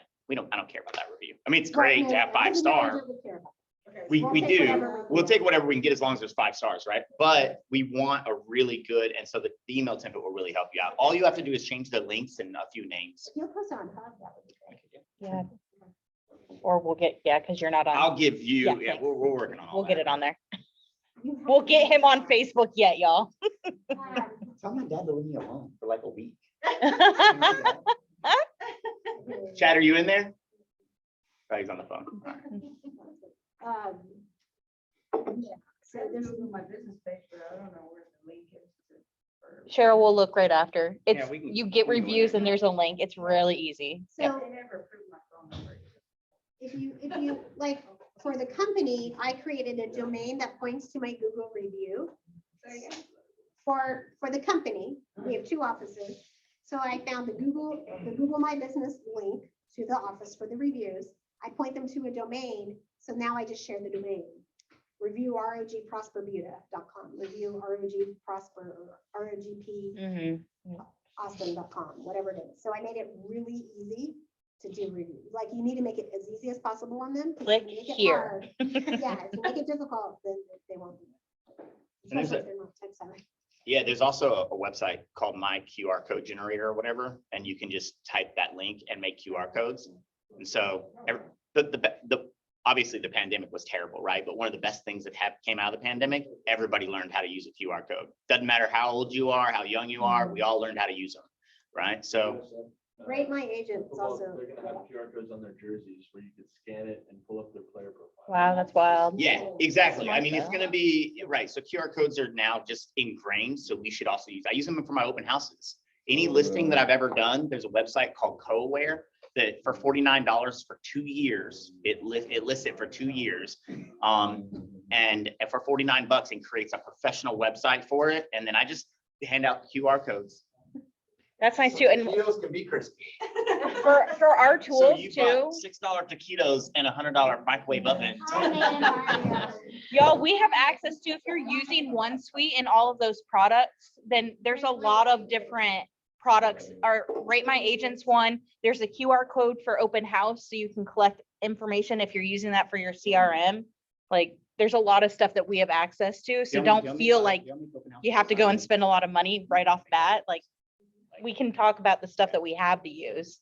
And that's on one suite. I have like a large Yeah. sign-in sheet, but And I have a no, we have it in other question. slides. Go ahead. Sorry.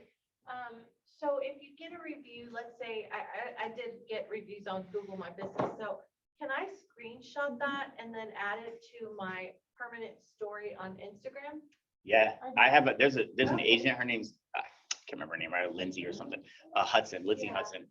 She worked at my old brokerage and she kills it with Instagram because she has those permanent stories at the thing and it's homes sold, homes buyers bought, reviews and whatever. And it's amazing. And what you do is take the wording from your testimonial, have Autumn make a graphic of it. Yeah. So it'll be like you with 5 stars and a cute graphic with the testimonial on it. She went from And then make it doing your that, she story. went from, and she's got 2 kids and she's like, her whole family's adorable. So like, she went from literally her license to 2 years later, closing $8 million a year. Ridiculous, because she was doing that with Instagram. Social media is it. One She's more on it question. every day though. She even likes, like when her kids are drawing chalk in the sidewalk, boom, on Instagram, everything. Pin for your family. Yep. Yep. Or your animals. I do. Actually, that should be the title. Honestly, people would love it. She could get 30,000 more views. I didn't know. Put your name. It's highlights on Instagram, highlights. No, I recorded it. Did you I see it? know, I just cannot blow it up. Oh, I can't see it. you can't see it? Is there any other objections before, since you had one more question, anything like specific for like how to get the consultation? Does everybody feel good about trying to close for a consultation? Does that help? Does this help? Yes. Okay. All right, you're all free to go. David, we missed you in person. He was the only one on. Bye, David. I miss you guys too. Have a good day. Technology this year.